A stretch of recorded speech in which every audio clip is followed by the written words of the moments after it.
Good evening, ladies and gentlemen. Welcome to the October 17, 2006 Board of Selectmen Sewer Commissioner meeting. Madam Clerk, will you please call the roll? Yes, Madam Chair. All 5 selectmen are present, and our Town Administrator, Michael Hartman, is also present. Thank you. Before we start this evening, I just want to make everyone aware of an omission in the agenda. Under any other business, we will begin the interview process tonight for the Municipal Housing Trust Fund. We have one applicant with us this evening, and I apologize to anyone that it did not make the agenda. Okay. Next item on the agenda is citizens' participation. Is there anyone here that would like to address the board this evening? Come forward, sir.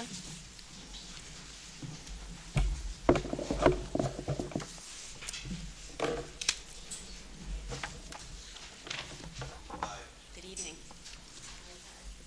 My name is Jeffrey Brown, and this is Grace Campia. I wanted to just to start by, back in one of your meetings in May, I came and I sat and watched the meeting. I guess I was too late for this part of the meeting. The next day I did come up, and I believe I met you, Miss Abbott. Forgive me if I'm saying your name's wrong. No, but I did mention to you that I was having a problem with a neighbor who was building a house, and their driveway, they extended it onto what I now know as Catamaran Road, which is also known to everybody else here as a paper road. I did mention it to the owner of the house. I said, you know, your driveway goes right onto that paper road, and our kids like to use it. And she says, oh, it's nothing, it's just a paper road. I did bring my concerns. I wrote a letter, showed you pictures. This was back in May. Since that time, now the owner and a developer, Nazi, I'm not sure how to say his last name. Yeah, that has brought the lawn in the backyard all the way over across the paper road and basically right up onto my property. What I do have is pictures that I would like, if I may, just come up and give you a copy of the pictures that we took. Is that okay? Mm-hmm. Just showing you some of the difficulty that we're having. When we do, he came across the road, what we know as the paper road or Catamaran Road, and he pushed up. You see the mound on the bottom down here. That's up on our property, and it covers up a path that we use to. My sons would ride their bikes and their power wheels. It's a battery-operated little Jeep to ride up and down that street, because Charge Pond Road can be a little dangerous with the way people drive. So what I'm trying to say is, we've tried to talk to the owner, and she just basically blew us off and says, no, thank you, we don't want to hear about it. And when we actually did get to talk to her, she said that Ted, the inspector, Ted,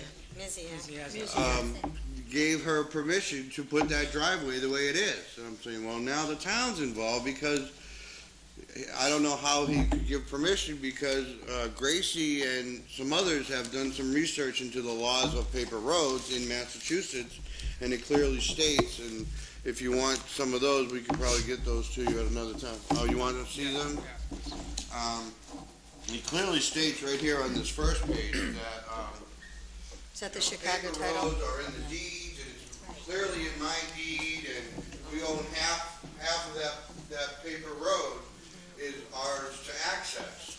And by doing what you see on those pictures, it's kind of taking the access away. Well, it has taken the access away, because I'm not going to let my kids drive all over a neighbor's lawn and go up and down their driveway. That's just not, quote, neighborly. Well, speaking of neighborly, a newspaper gentleman came and took a picture and talked to us and talked to them, and Mr. Nazi, I'm sorry, I can't say the last name. They know who He quoted in the paper, he said, if they didn't have a handicapped kid, I would have told them to go to hell.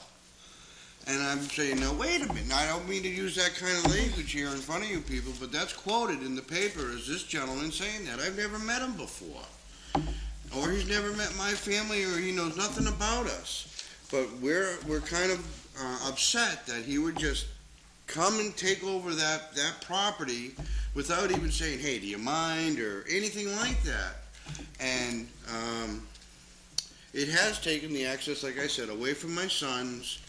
Both of them, and my girls like to ride their bikes up and down that street. The pictures clearly show that mound of dirt was pushed up onto our property. Yes, he did come the next day and move it. He moved it deeper onto our property, but that little, it's in the pictures. Let me walk you through the pictures. The Grace, first page. Grace, use the mic. Use the microphone, please. Use the microphone. Okay. Thanks, honey. That better? Much better. They usually tell me to keep quiet, you know. Okay, on the first page, that's the end of the road where, this is where he has taken for his driveway. On the right-hand side, to the right of that picture, you see he put a mound of hot top up there so nobody could use it. This is all, he has taken all this land.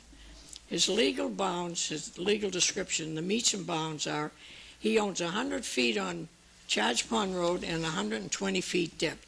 His lot is 12,000 square feet. He now has 190-foot frontage because he has taken over the 90-foot Catamaran Road as his own, which he doesn't have, I understand, in his deed. Now, the bottom two pictures is this tree stump that's in Jeff's yard. Now, if you were to fold that over, this big mound of dirt that he plowed up there is butting it. So he has effectively closed out a young boy, 14 years old, suffering from mitochondrial disease, who doesn't even weigh 30 pounds. He has braces on his legs, and the only pleasure he has is driving that little power wheel that he can do physically. He can't ride a bike, he can't run, and he has effectively taken that away. And if you look at that, that's a darn good example of saying, stay the heck off my property. That is not his property. Now, a second page shows the rocks that he put there. Now, on the right-hand side, you probably can't see it too well in this picture, but that is a hole where he pulled up a tree. That depth is at least 4 feet deep. Down below is where he dug out other trees, and he made the curve. This is Charge Pond Road in Catamaran. He cut all that out. All this land that you see there where the greenery is Brown's property. Now, this next picture this is the tree stump he had on Stephen's yard to keep him out of that catamaran. This is the trees that he took down, and what he did effectively was moved it all over and just opened about 3 feet so that little truck could get through. All he did was push it over. Now he's claiming that the Browns did this themselves. That is so ridiculous. How could this guy, he's had 3 brain surgeries already, how the heck could he do that? He doesn't even have a shovel, never mind a backhoe. And this is what he says in the paper, arrogance. Now the back page I took last Friday, that picture. Now he's got tonnage up there. He's got, I don't know how many loads of grass or green, whatever this is, that he had, and he spread that over. He's taken over the whole 90 feet, and he's taken it as his own. I won't tell you what he did on the other property on his other side, because it doesn't come into play here.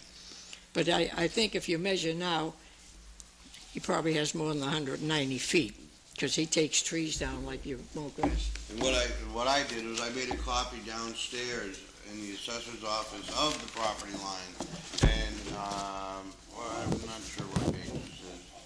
This is sheet 113. It says, but it clearly has mine as being 300-foot frontage, the 90 feet for the street for Catamaran Road, and then clearly 100.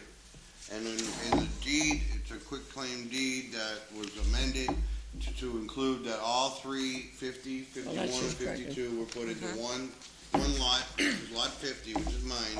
And it also says that we have access to the paper road, and as Mr. Bruce has there, it clearly states that somebody who has it in their deed may use the paper